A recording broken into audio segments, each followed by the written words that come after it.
Selon une déclaration du Bureau d'information du Conseil d'État chinois datée du 22 février, le secrétaire général chinois Xi Jinping aurait signé 3 directives visant à renforcer la préparation militaire de la nation.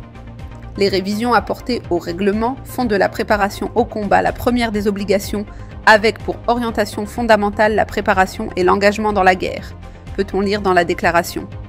Les 3 actions visent à réformer l'efficacité du commandement militaire, à aborder les normes d'apparence et de conduite et à affiner les procédures concernant la récompense des réussites et la punition des contrevenants.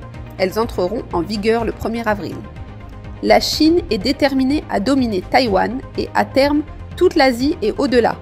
Elle ne laissera rien s'opposer à ses ambitions, même si cela signifie conduire le monde vers une guerre cataclysmique. Pour en savoir plus, veuillez lire l'article de Gérald Fleury, rédacteur en chef de La Trompette, La Chine dirige le monde vers la guerre.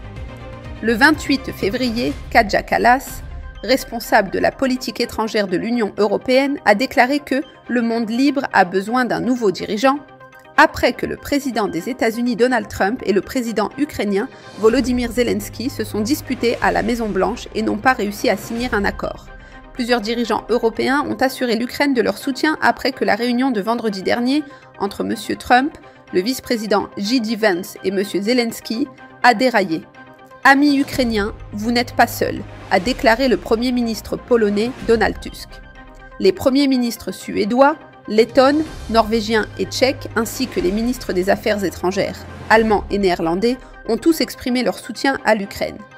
Les dirigeants européens avaient déjà exprimé leurs inquiétudes à la suite du discours de Vance à la conférence de Munich sur la sécurité, où il avait critiqué le continent pour avoir rejeté la démocratie et attaqué la liberté d'expression.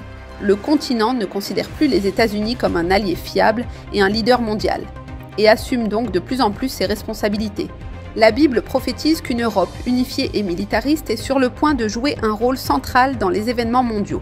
Il faut s'attendre à ce que la division entre les États-Unis et l'Europe s'accentue tandis que l'Europe se militarise pour devenir une superpuissance redoutable.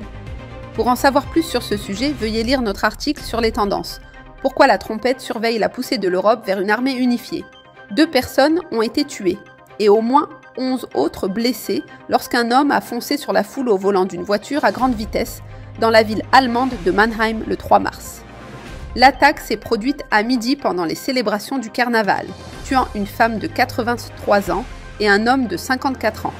Le suspect a été identifié comme étant un citoyen allemand de 40 ans, selon les autorités, et le motif de l'attaque n'a pas été révélé. Cette attaque fait suite à une autre attaque au véhicule contre une foule à Munich, survenue moins d'1 mois auparavant, qui avait fait 2 morts et de nombreux blessés. Les Allemands sont de plus en plus pressés de trouver une solution au fléau de la violence qui s'envenime. Les récentes élections n'ont fait qu'intensifier les inquiétudes quant à la stabilité du pays. Ce vide sera bientôt comblé par un dirigeant fort qui promettra la sécurité et la stabilité. Pour en savoir plus sur l'avenir de l'Allemagne, veuillez lire « Un dirigeant allemand fort est imminent ». Pour en savoir plus sur l'actualité mondiale et son rapport avec la prophétie biblique, veuillez visiter latrompette.fr.